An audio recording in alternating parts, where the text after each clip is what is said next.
Hey y'all! Well, we're back to do another EAR 834 clone, and I built about a half a dozen of these things so far for myself and friends, and kind of figured out a good way of doing them. And we've experimented with some different designs, and I think this is going to be the best one yet. And it's got very subtle differences, but I think this is one worth following along with. Again, the black boards, you can get them on eBay. Don't buy it with the capacitors. Just get it with the resistors and the tube sockets and the other little stuff. But you can get the one without the capacitors because you don't want to use their capacitors. And I'm going to show you how I hand select the parts to make these the best they can be. And I think this layout's going to be nice. I was originally thinking about using a different type of transformer, but that just didn't pan out, and I'll get into that. But anyway, let's get to building the board. Okay, one of the first things we want to do when you get the board and the chassis and stuff is we want to mark the layout holes for mounting the board to the chassis. And I'll go over marking the rest of the holes after we get the board populated. But the main thing is you want this front hole 19 millimeters or 3/4 of an inch from this front edge. So I've got my tool here, and if you note, that's right where this covering or this plastic protective stuff ends here, is right at 19 millimeters. So this is super easy. You just center the board, and this doesn't have to be super precise. You can just do it by visually eyeballing it centered between the sides. And then come in with a Sharpie like this and just mark all these holes while you hold the board approximately where it's going to be. And make sure that you have the power supply at this end of the chassis.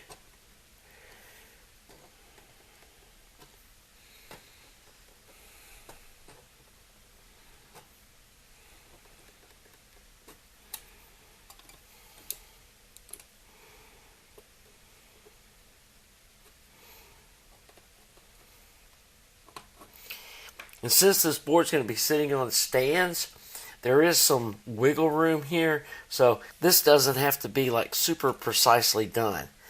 But now we've got all our holes marked on the chassis, and we can deal with fabricating it up later, and we can start working on populating the board, checking all of these component values, and all that kind of stuff. So let's get busy working on the board. Okay, so now we're ready to dive into what I think is one of the most important parts of building one of these, and why you shouldn't buy one of these boards pre-assembled or, a whole assembled preamp, is the values of these resistors that come in these boards. Some of them are spot on and good to go just as they are, and as you'll see, some of them are definitely not what they're supposed to be, and it does impact the performance of these boards. So I found to pull the resistors out of the board to measure them.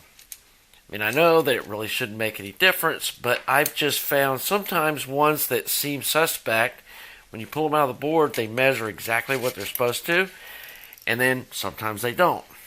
So we're going to start with these in the power supply, and this one is a 3.3K 3-watt resistor. So we have our flute meter here, and I like using a clip on one side, and then you can just hold the lead on the other side, and that's absolutely close enough for in this position, because this is just a power resistor. And sometimes the location of the board determines how precision they need to be. And then once I've decided that a resistor is a good value, I come in with a piece of cardboard, put it under the resistor, hold it down, and then bend the leads over. Just like that. And then when I get ready to solder it, I can slide this piece of cardboard under there, solder it up, and then I know I've got some space between the resistor and the board. So this one that's next to it, we're just going to go through and pull all these guys out one at a time and check them. This one's supposed to be a 3K 3 watt, and let's see what this one actually is.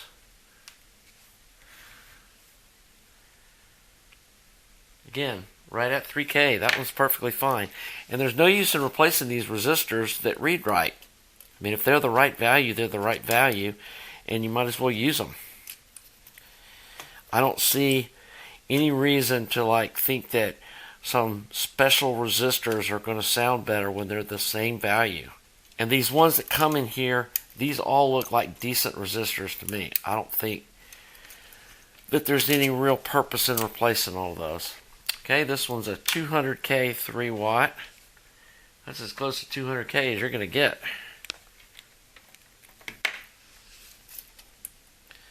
So again, pop this guy back in.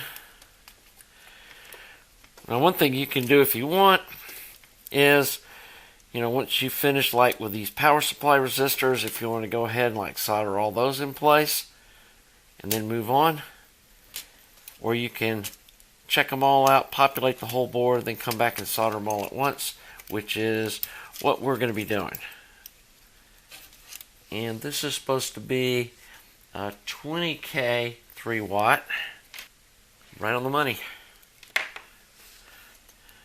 So far, these resistors all seem to be what they're supposed to be, which is a good thing. Okay, let's do these ones around the perimeter here. This one's supposed to be a 2K 3 watt. Looks good to me.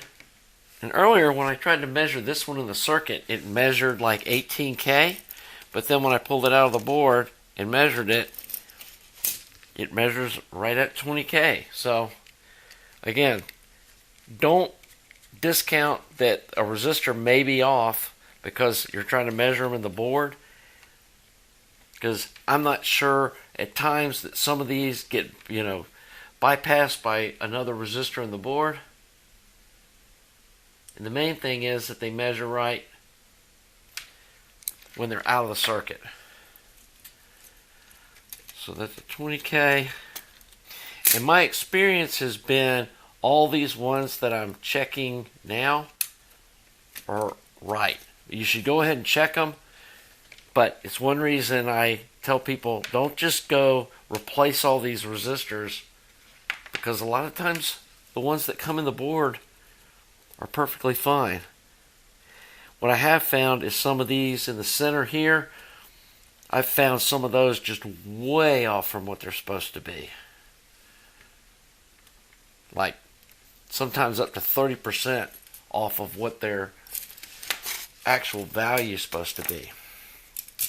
So then, let's go ahead and do the rest of these outer ones. And it's right there. I mean, these have all been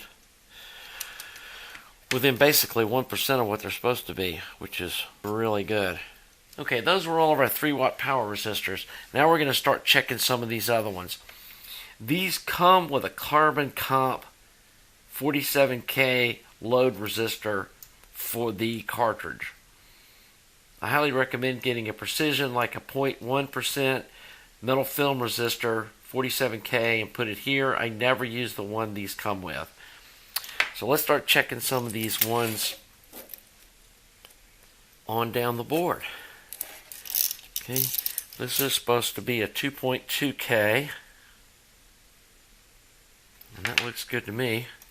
The other thing that I do too is I check the other one on the other channel that's in the same position, because it's good to have them where they're at least similar.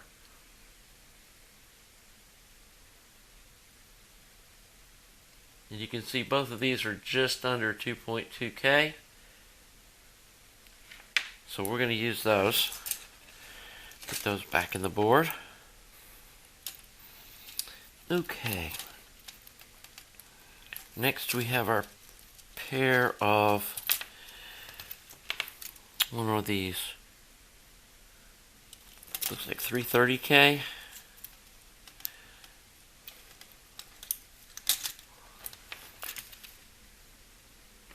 Yeah, 330Ks.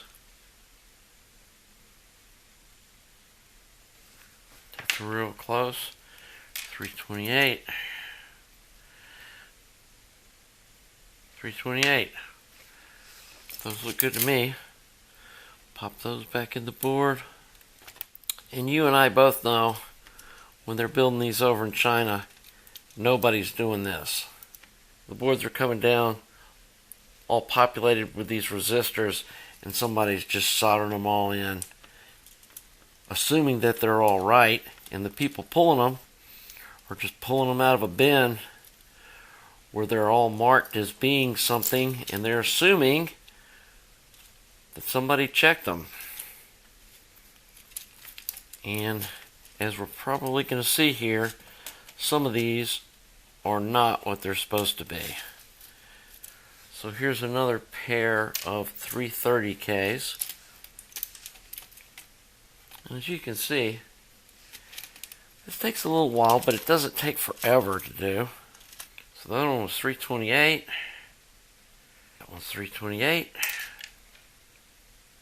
That one's basically 329. Definitely close enough. So actually, so far we're having pretty good luck with these. I have seen these 330s be off pretty bad. I remember one of these I built, these 330s were like, one of them was about 300, which is obviously way off from what it's supposed to be.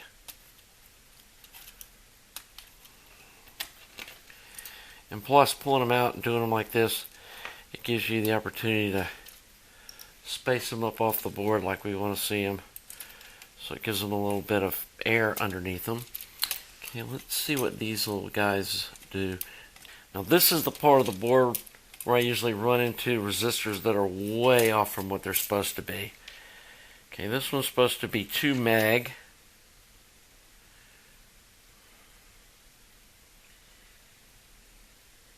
And that's 2.2 megs.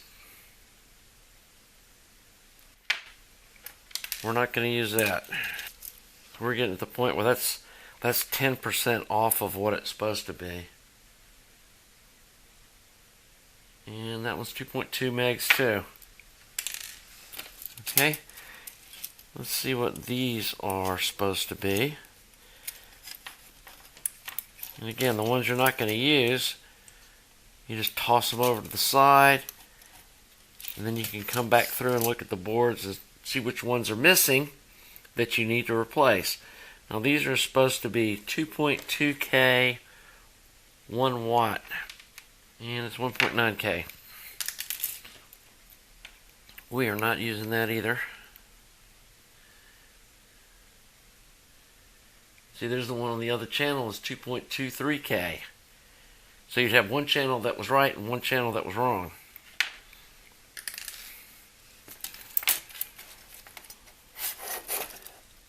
And some of these are in fairly critical positions that really affect the RIAA equalization. And those you want to be spot on if you can. And definitely it's not plus or minus 10%. So this is another 2 meg, 2.2 meg as well. Yep.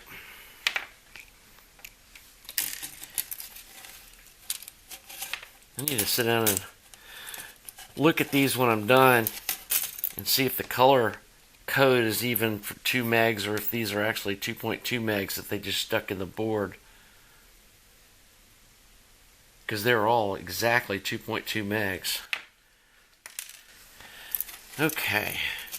The next ones we have here is these are supposed to be 3.3 megs. And I have a feeling that these aren't going to be That's 3.4 megs.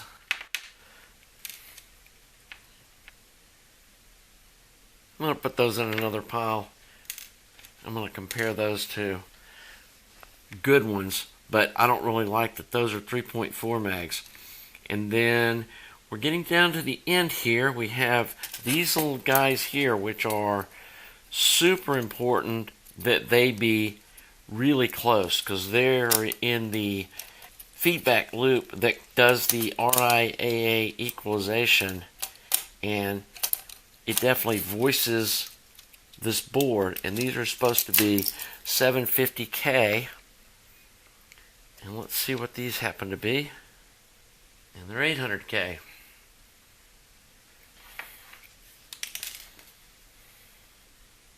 And that one's 750K. So we got one that's right, one that's wrong. We're going to definitely just put higher quality resistors there. And we're back to some of these power resistors, which interestingly, the power resistors are the ones that seem to be closer to what they're supposed to be. These are 68K 3 watts.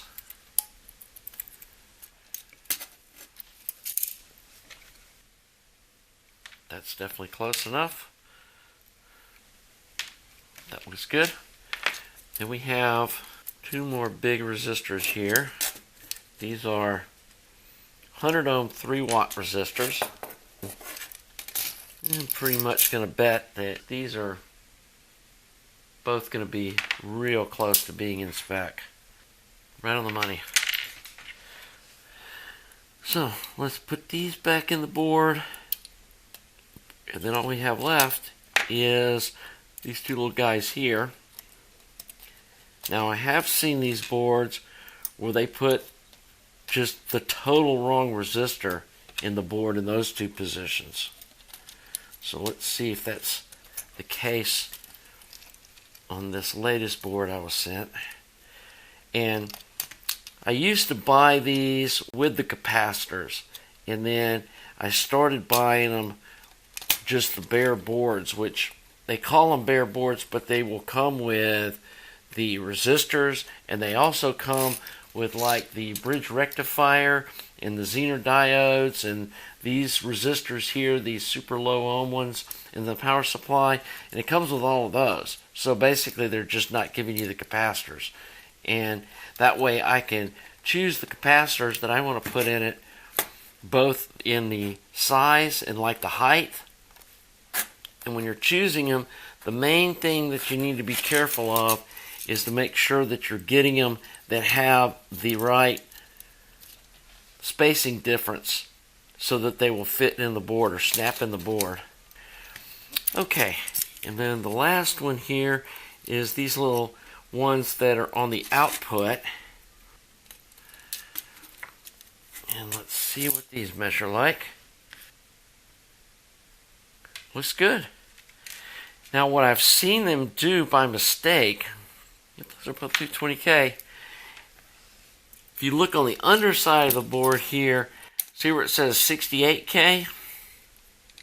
I've seen them come in and put 68K resistors where these 220s are supposed to be. And that's going to totally change the output impedance and also impact the way the coupling cap interacts and change the frequency response of the phono stage. And so if they're doing that to ones that they put in production, you go buy one of these that's pre-built and they put 68K resistors where they're supposed to be 220Ks, obviously that's not going to sound really good. So let me go dig through my resistors that I've got for building these and find the ones that we want to put in the board and measure those, put those in, and then we can get to soldering all the resistors in. Okay, so we got our replacement resistors all found through my pile of resistors that I have left over from various projects. One of the things I normally do, since I'm doing so many different projects, is when I buy a resistor, I buy 10 of them because it's almost cheaper to buy 10 than it is maybe 4, and then I have resistors in stock when I need them.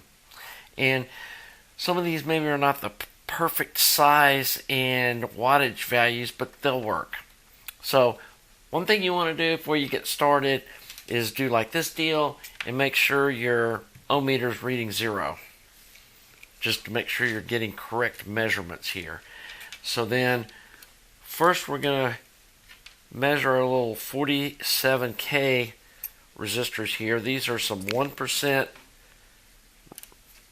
precision resistors, so they should be exactly 47K.